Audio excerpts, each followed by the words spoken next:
Hello, everyone. This is Gerald Celente, and we're honored to have back with us Judge Andrew Napolitano. And as I keep saying, there's no one around, no authority with the judicial background that Judge Napolitano has when it comes to understanding our Constitution, our Bill of Rights, and as we, the people of the United States, have the rights that are being stolen from us and the morons and imbeciles that are in control of our lives. And his latest article is, about those people that are running our lives. Remember how they locked us down during the COVID war to flatten the curve, and they flattened the lives of millions and millions of people. His article is Why Keep a Government That Fails Us? And he says the failure of law enforcement at all levels, local, state, and federal, to protect 19 children who were slaughtered by a madman in Texas in May has raised serious questions about the role of police in our once free society. Hello, Judge. Hi, Gerald. A pleasure to be back with you, my dear friend. For 150 years, the government has pounded away at Americans that only it can run public schools and only it can run police departments. In fact, the great Murray Rothbard defined government as the entity, sometimes the criminal entity, that has a monopoly on force in a geographical area. And the progressives have yearned for the day when we would not be able to defend ourselves because, in their view, the police can protect us. The Uvalde disaster shatters that illusion. You had one madman, a 19-year-old kid, slaughtering 19 students and 2 teachers. You had 376 armed police officers, local, state, and federal, at the scene, in the building, and around the building.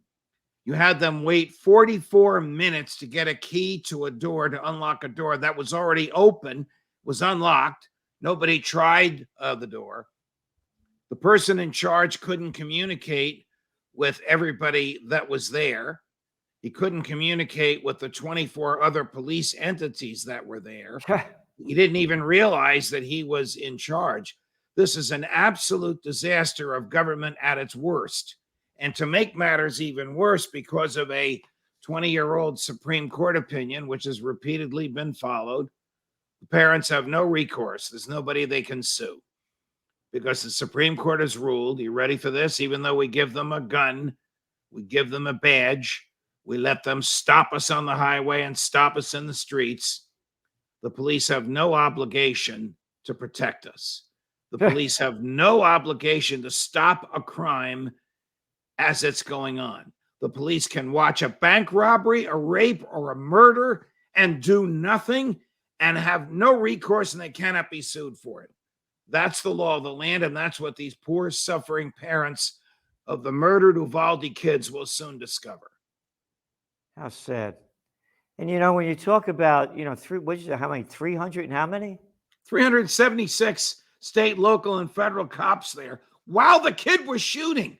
Instead of stopping the harm, they just protected themselves from harm. Instead of stopping the harm, they protected themselves from harm. When you look at that many guys and girls, or men and women, or I shouldn't say, I'm not allowed to say men or women, thems. When you look at as many of thems, it's a reflection of our military. This is the same arrogance of all our money going to them. They haven't won a war since World War II. Totally incompetent. And I hear these arrogant generals, retired generals, telling me what's going on in Ukraine, how it's going to end, and why Russia is failing after being there for 5 months when these murderers like Mad Dog Mattis, the guy with eyes that are popping out of his head, the general, spews out his crap about what's going on there. as he destroyed Fallujah in Iraq, destroyed the place, murdered all these people, America in or Afghanistan for what, 20 years? How many years in Vietnam? What, about 13 years? How many years in Iraq?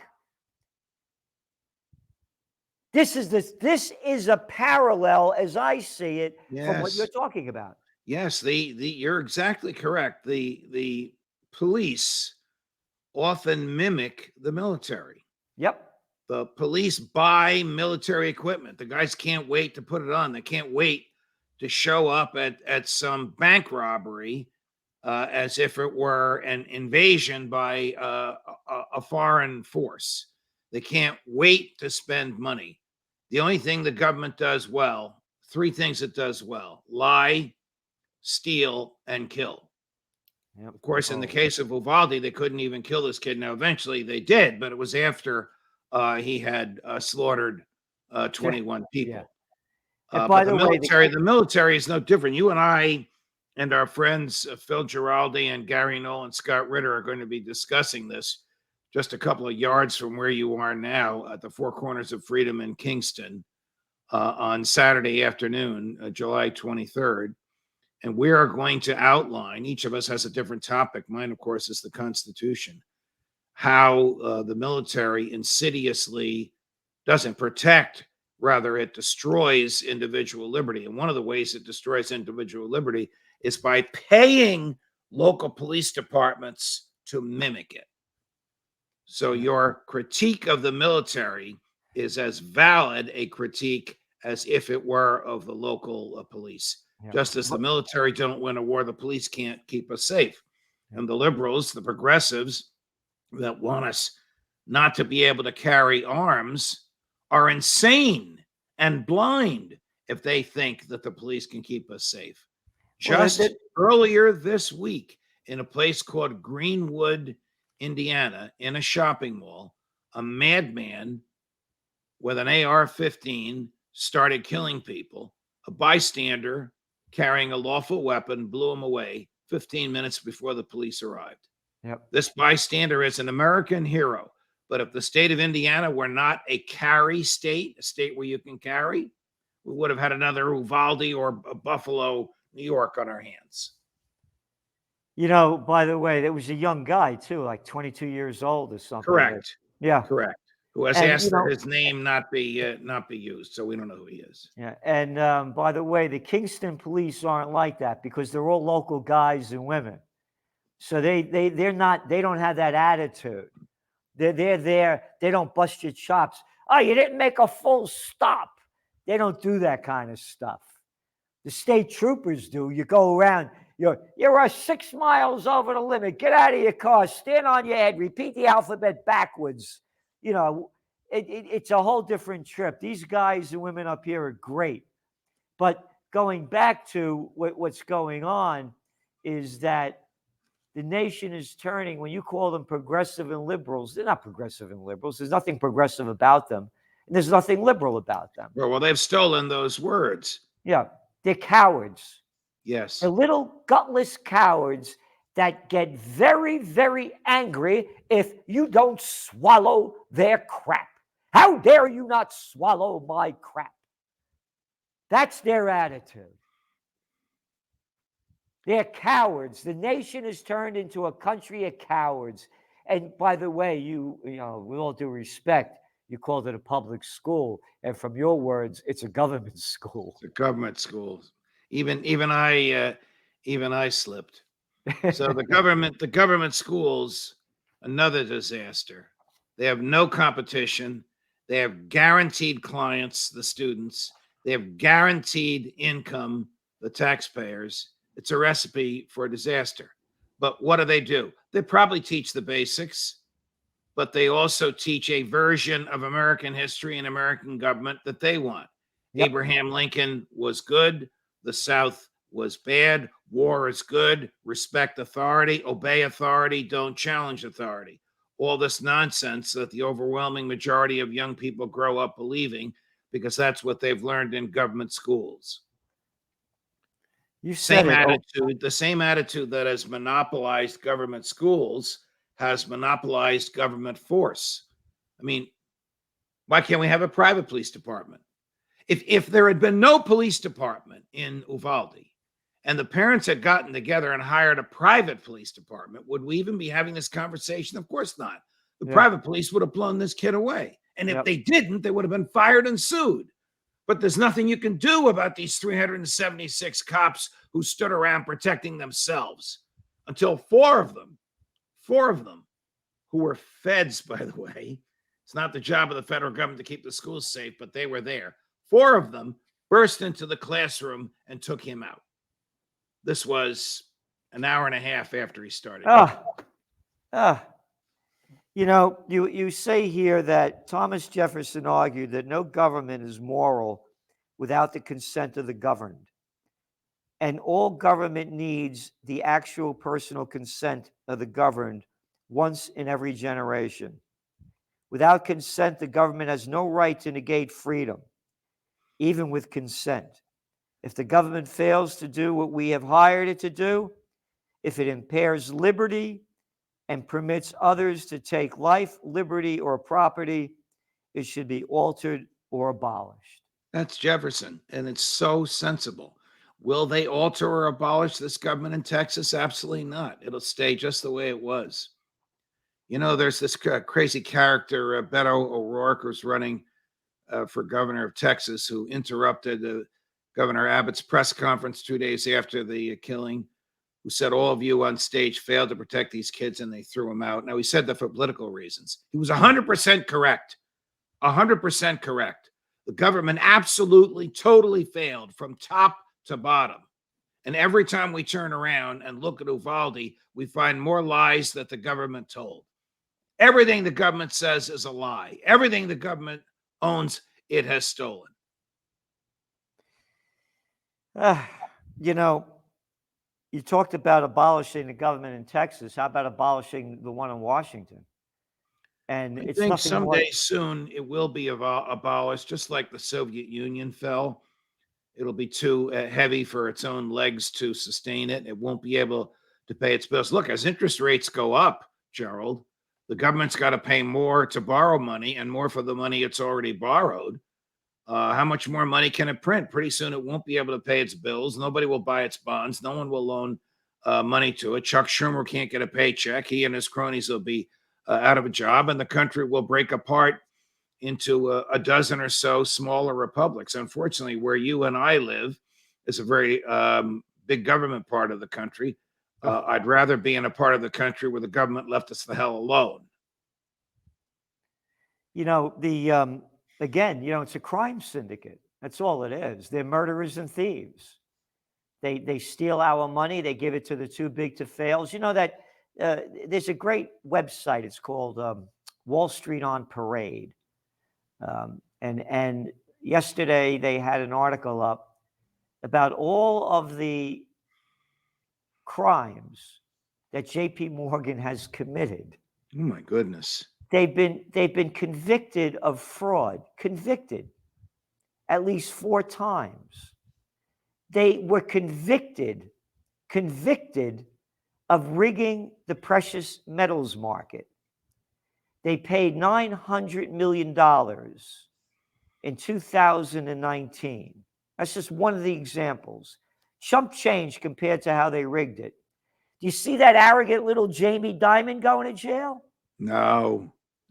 Do you ever see any of these crimes when these big banksters get caught? They give them a fine, slap on the wrist. They're too close to the jail. government. They're too close to the government. They do too many favors for the government, and they know too much about the government for them to go to jail. But we go to jail. It's prosecution to the fullest for we the people of Slavelandia, while the bigs get a free ride. Look, as we speak, the federal government and all the machinery it can muster is prosecuting Steve Bannon because he basically told the January 6th committee to go take a hike. Is that an appropriate use of government resources? Come on. Yeah. And after he told them to take a hike, he said, all right, I'll testify. And they said, it's too late. We'd rather prosecute you. So they're not interested in what he can tell them, They're only interested in making his life miserable. And look again, it's a That's government sideshow. today. Yeah. No, it's a freak show. It's a sideshow. And then we got freaks running and ruining our lives. You know, you mentioned that guy, what's his name, that called out the governor of Texas. Beto O'Rourke. Yeah, a little clown, a little boy of nothing. And he ran for president on, you know, he's nothing, a nothing. But a stop clock is right twice a day. He was right in what he said about the governor of Texas. I couldn't vote for him in 100 years. Neither could you. Neither could anybody listening to us now. But in that instance, he was right. Everybody on that stage, which was state, local, and federal law enforcement, had failed those kids. But and none of them can be sued. None of them. But this is the kind of guy also that would want to take our Second Amendment rights away from us. Absolutely. Absolutely. And by the way, he just got $1 million from George Soros for his campaign. Surprise. Yep. So that's who he is. Now we got George Soros has been funding left-wing politicians and lately left-wing prosecutors for years, and a lot of this has come back to bite him. I mean, 2 of his prosecutorial babies were just thrown out by the public that had elected them because the public wants basic laws enforced. We're not talking about somebody who fails to come to a complete stop. We're talking about somebody that uses violence to harm others. Those people should go to jail.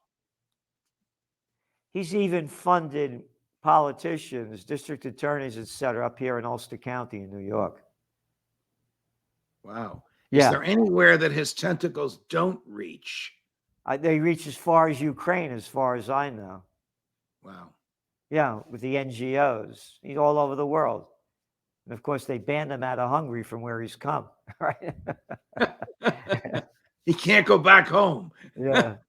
Well, I don't know if they banned him, but I think they did some stuff there against him. Judge, thanks a lot for being on. And remember, everybody, this Saturday, 2 p.m., at the Four Corners of Freedom, Crown and John Street, where the seeds of democracy was sown, our Peace and Freedom Rally featuring Judge Andrew Napolitano, Scott Ritter, Gary Null, Phil Giraldi, myself, and the Hot Damn Band. We'll have vendors here. We're here for a good time. And most importantly, we're here to push a peace movement forward globally. We must occupy peace and stop this madness day in and day out about the champion of war. They sent almost $60 billion of our money to Ukraine since this war began on February 24th, as our nation is rotting. People are living in the streets. They can't afford to pay rent. And we're going down hard and fast. So please be there and go to occupypeace.com, occupypeace.com for more information. Thank you, Judge. Thank you, Gerald. See you Saturday. See you Saturday.